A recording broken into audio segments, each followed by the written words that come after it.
Bonjour à tous, c'est Roland pour une nouvelle vidéo d'analyse. Aujourd'hui, on va faire l'euro-dollar. Ça faisait un petit moment qu'on l'avait pas fait, et à la fois pas si longtemps.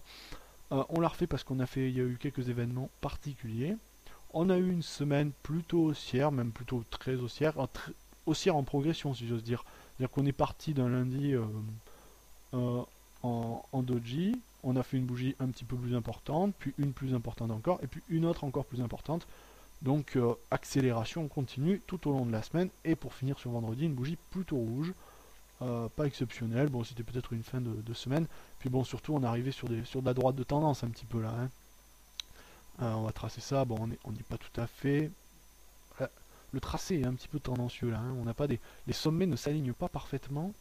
Euh, ce sommet là est un petit peu trop en retrait, bon aurait peut-être... En fait, ça dépend, on pourrait commencer à celui-là, par exemple, tracer une droite un petit peu plus large. Voilà, donc là, il faudrait prendre... Voilà, si on voulait tracer une droite qui passe un petit peu par tous les sommets, qui paraît assez logique, on serait plutôt comme ça. Ce qui nous laisserait un petit peu de la marge, hein, néanmoins. Donc, je me suis trompé par rapport à ce que j'avais dit la dernière fois. J'ai sûrement dû dire, alors j'ai pas re-regardé ma vidéo, mais au vu de la configuration, je devais être plutôt baissier. Ouais, je devais être plutôt baissier, je me suis bien planté, hein, faut l'avouer. Pourquoi est-ce que je me suis planté? Bien parce que ça a retourné. Bon, c'était vraiment très compliqué. J'avais dû le dire aussi dans la vidéo, ça, que c'était pas évident là cette période parce que on va tout tracer là. De toute façon, ce sera plus simple. On fait ça à chaque fois, mais c'est pas inutile de le rappeler parce qu'on a des configurations très particulières en ce moment. Alors, je vais vous retracer ça. On la remettra souvent cette droite, hein, je préfère vous le dire. Alors est-ce qu'on peut voilà, dupliquer ça, c'est ce qui est bien avec cette plateforme. Donc là je préfère vous dire que j'utilise pas la plateforme habituelle. Cette plateforme est la plateforme Pro Realtime, donc beaucoup la connaissent, qui est assez maniable. C'est une version dérivée de celle qu'on peut avoir sur RTFX, enfin c'est plutôt l'inverse, c'est sur RTFX qu'on peut avoir une version dérivée de celle-ci. Donc voilà, on revient à notre grand canal haussier. Alors moi en fait, dans le doute, je vais vous expliquer, ce que je pensais c'est que notre droite elle allait plutôt être un petit peu plus large. Elle allait plutôt faire ça si vous voulez, voilà. Et je me disais, on a de la marge encore, on devait en être... voilà, donc je vais retracer un petit peu tout ça. Je me disais, voilà, là le tracé était bien, on a de la marge, ça va pas rebondir encore. Qui sait, ça va peut-être descendre encore, hein. Moi je suis encore, en fait, à l'heure actuelle, euh, je suis pas vraiment haussier. En fait, j'ai pas d'argument technique. Si je trace vraiment le canal comme il le faut, euh, on devrait avoir quelque chose là, bon. C'est mieux, c'est pas le top. En fait, c'est plutôt canal en biseau. Alors, est-ce qu'on peut le tracer depuis là? Non. Bon, on va le tracer depuis ici. Bon, c'est un canal. C'est un petit peu biseau, hein, mais bon, c'est très très léger. Là, on a le tracé le plus précis. D'ailleurs, qui passe par tous les plus bas et tous les plus hauts. De part et d'autre, hein, bien entendu, ici. Pour moi, on n'a pas fait le rebond. Je ne suis pas convaincu encore de ce scénario haussier. On voit tous, bon évidemment, fondamentalement, il y a eu le plan de sauvetage de la zone euro. Enfin bon, il y a tout un tas de choses. Mais techniquement, pour l'instant, moi quand je vois le cours actuel, on n'est pas du tout sorti de la zone de congestion, c'est-à-dire de la zone formée par ce drapeau ici. On va essayer de voir. Non, bon, non, c'est pas un drapeau, c'est plutôt un fanion, un biseau, je sais pas si on peut appeler ça comme ça. Voilà. Bon, on a un drapeau, disons. Le nom importe peu. On est toujours dedans. Accessoirement, on a eu un point de contact, un deuxième qui sont sûrs et certains, mais celui-ci là, vous voyez, il va pas vraiment toucher la droite, hein. Donc c'est peut-être un contact intermédiaire. Je suis un peu partagé là-dessus. Je sais pas si on peut le considérer comme le troisième point et dire qu'on va faire 1, 2, 3 breakout et puis ça va casser. Euh, je suis encore un petit peu dans le doute. Ce qui est sûr, c'est qu'on a rebondi sur un niveau de support très important récemment. Là, hein. Vous voyez, ça se voit assez clairement. Alors, je vais tracer une horizontale. Bah, bravo, c'est pas là que je voulais la mettre. Là, voilà. Là, voilà, on a rebondi sur un niveau important. Ça, c'est sûr. Néanmoins, c'est pas parce qu'on a rebondi là qu'on va partir tout de suite au 1,50. Hein. Je pense pas que ce soit. Je dis pas que ça va pas le faire, je dis que c'est pas une nécessité. Il n'y a pas d'argument technique qui valide, à mon avis, à l'heure actuelle. Il n'y a aucun argument technique, graphique, chartiste ici qui valide une hausse de moyen terme, c'est-à-dire jusqu'à 1,55, 1,50, 1,55.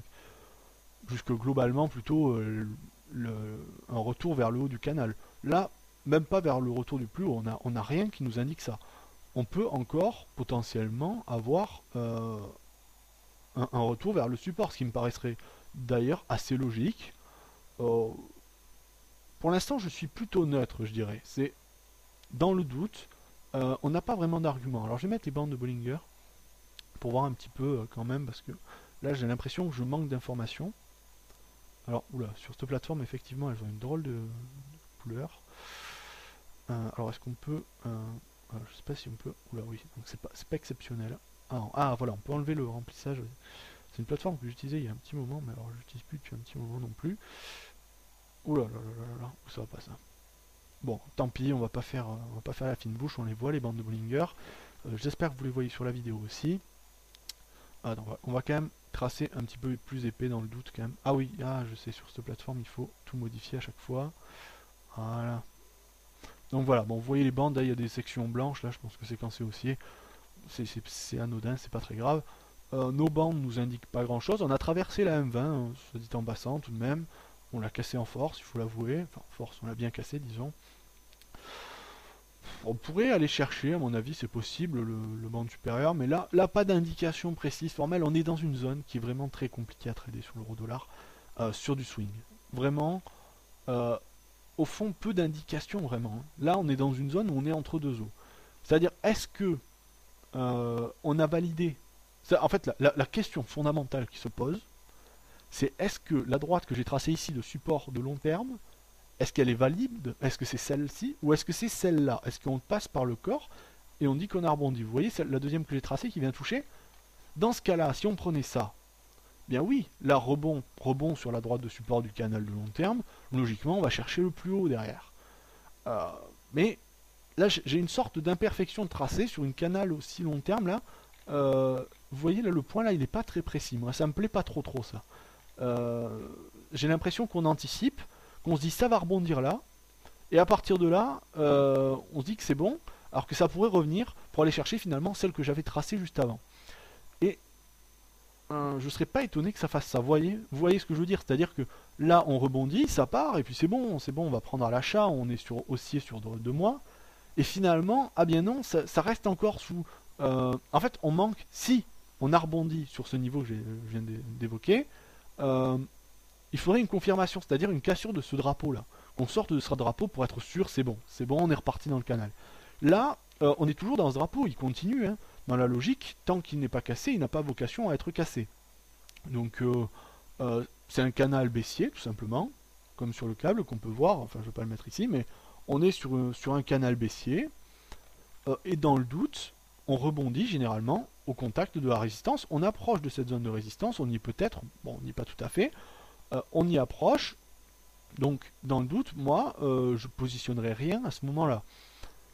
J'attendrai vraiment, je pense que le nerf de la guerre, là, c'est savoir qu'est-ce qui va se passer au contact de ce niveau de résistance dynamique, de cette résistance oblique baissière. Si on la casse en force, je pense qu'on pourra valider cette droite-là, celle que j'ai tracée, celle qui est un tracé relativement moche, en quelque sorte.